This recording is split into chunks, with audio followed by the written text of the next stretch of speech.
Dragi učenici, naša današnja lekcija nosi naziv Rim od osnivanja do najveće sile starog veka.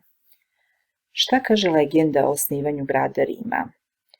Grad Rim su po legendi osnovala braća Romul i Rem na levoj obali reke Tibar na Apeninskom poluostrvu 753. godine pre nove ere. Romul i Rem bili su potomci jednog trojanskog junaka, Eneje, koji je nakon propasti svog grada krenuo da traži neko novo mesto za naseljavanje. Tako je došao do obala Apeninskog poluostrva i tu je osnovao grad Alba Longa. Jednog njegovog dalekog potomka, Numitora, sa vlasti je izbacio njegov brat Amulije i, bojeći se za svoj presto, odlučio je da Numitorove unuke, dečake Romula i Rema, baci u reku Tibar. Međutim, Tibar je korpu sa dečacima izbacila na drugu obalu, tu ih je pronašla vučica koja ih je podojila, a zatim ih je kod sebe uzeo jedan pastir i odgojio ih je. Kada su odrasli, Romul i Rem saznali su svoju sudbinu i odlučili su da se osvete Amuliju i da vrate svog dedu Numitora na vlast. Takođe, odlučili su da na onom mestu gde ih je vučica pronašla sagrade novi grad. Međutim, dok su gradili grad, braća su se posvađala oko toga koji će od njih dvojice imati prednost, ko će upravljati tim gradom. Nikako nisu mogli da se dogovore, pa su se onda poslužili i jednim načinom proricanja.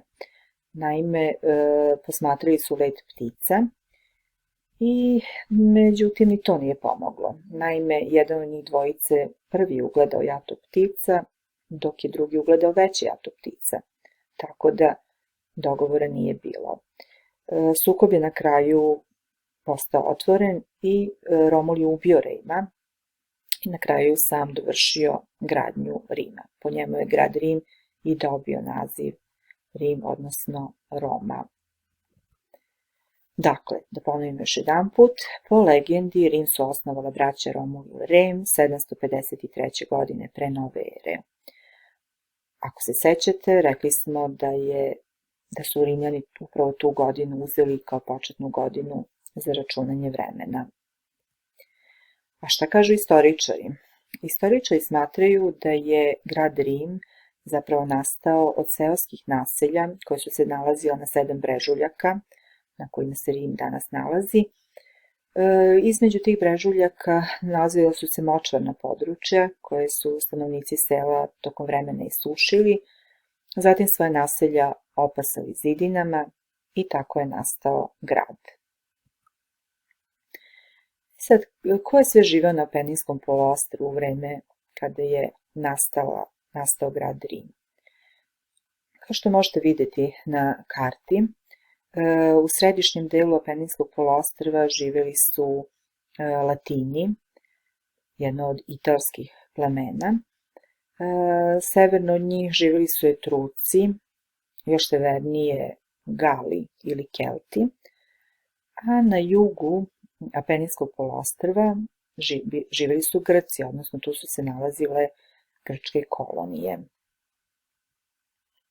Rimljani su krenuli prvo u osvajanje susednih teritorija, odnosno Apeninskog poluostrva.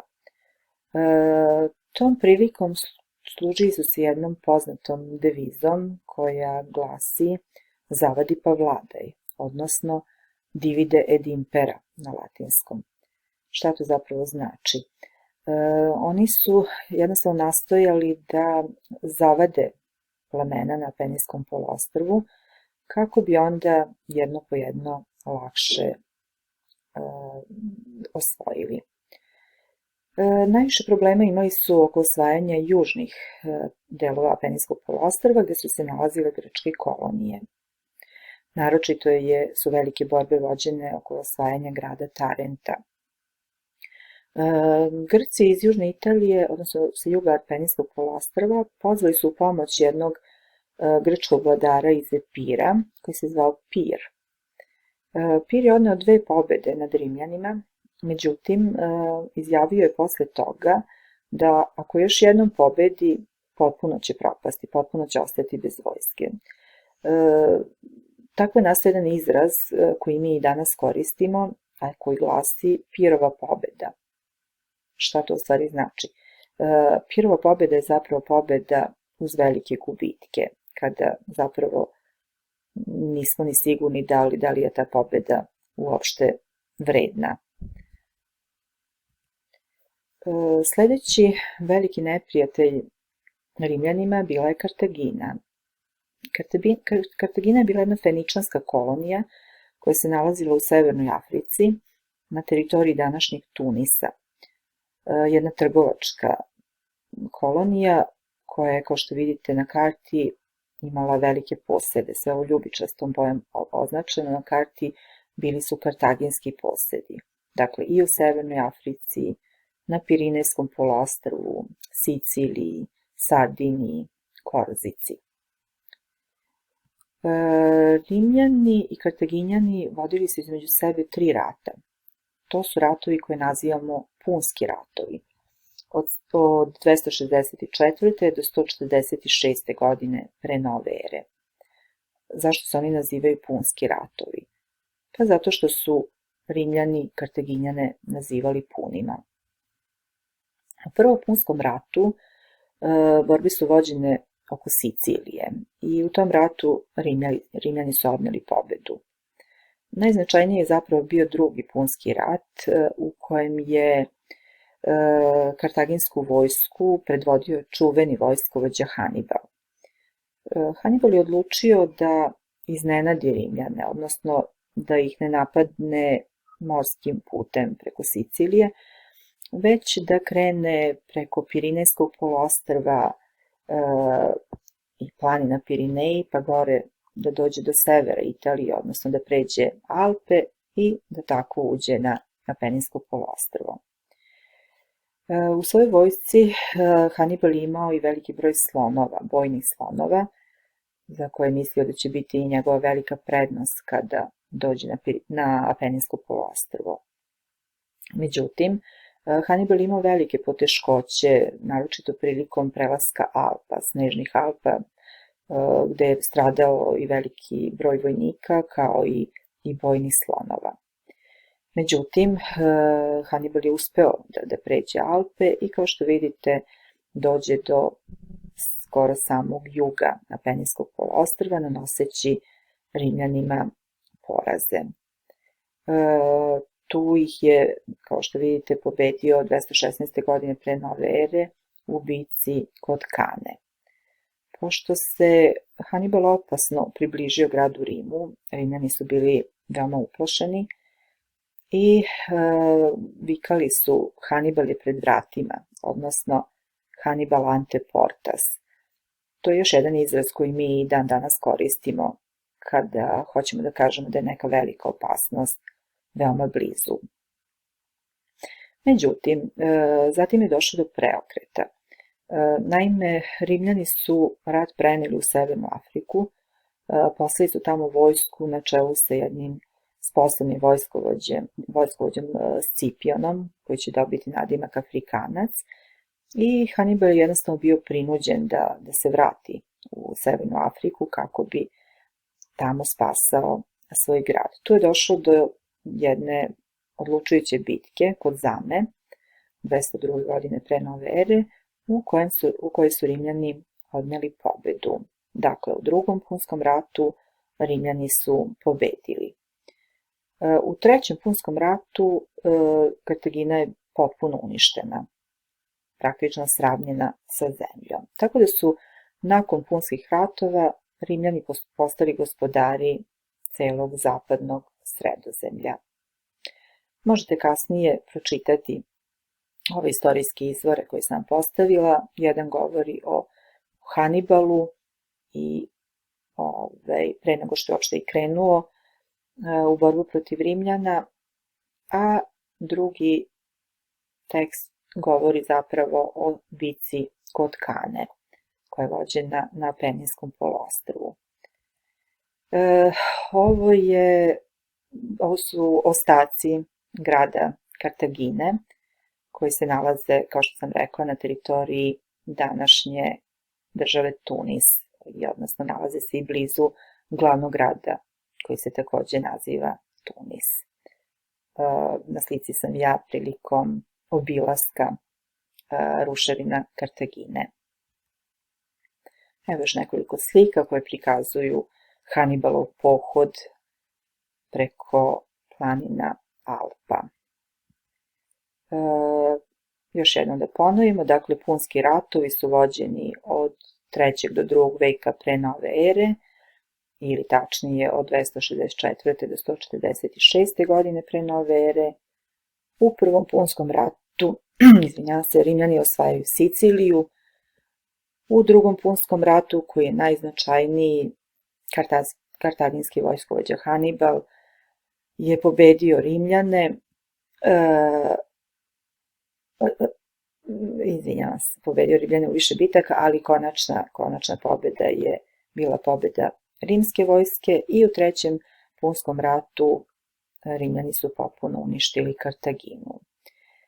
Nakon toga Rimljani su krenuli osvajanje istočnog Sredozemlja, pokorili su Grčku, Makedoniju,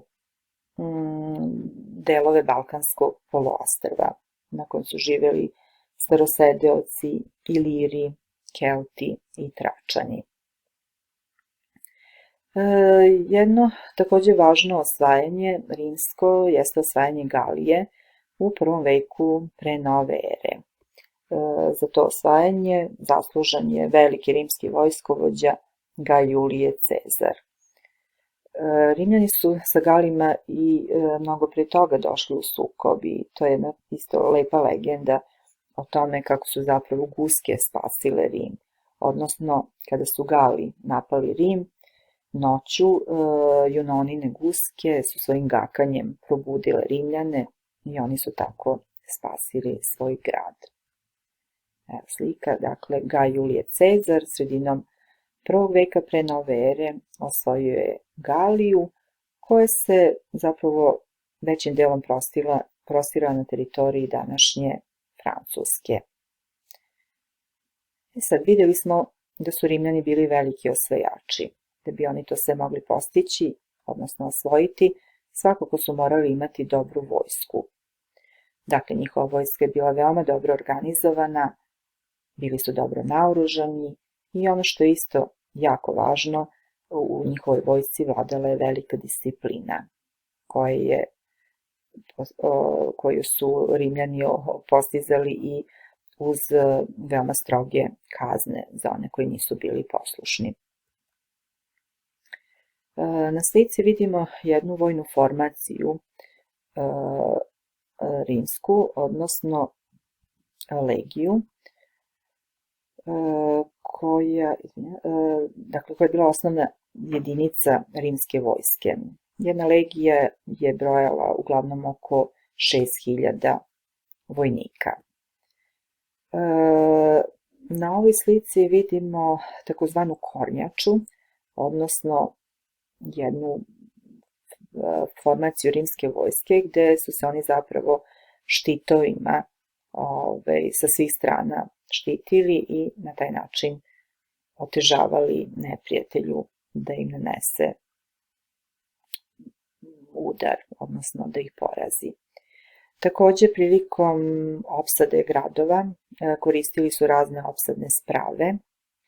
Ovde vidimo katapult, jedno od tih sprava, i kulu koju su oni prinosili do zidina grada i pomoću tih pokretnih mostova zapravo ulazili u grad. Dole na dnu kule vidite još jednu opsadnu spravu koju su koristili takozvanog ovna, koji su zapravo upirali u kapije gradova i pokušavali da ih probiju i uđu u grad. I kada nisu ratovali, Rimljani su se spremali za borbe, postojali su vojni logori gde su se oni uvežbavali stalno za buduće borbe, buduće ratovanja.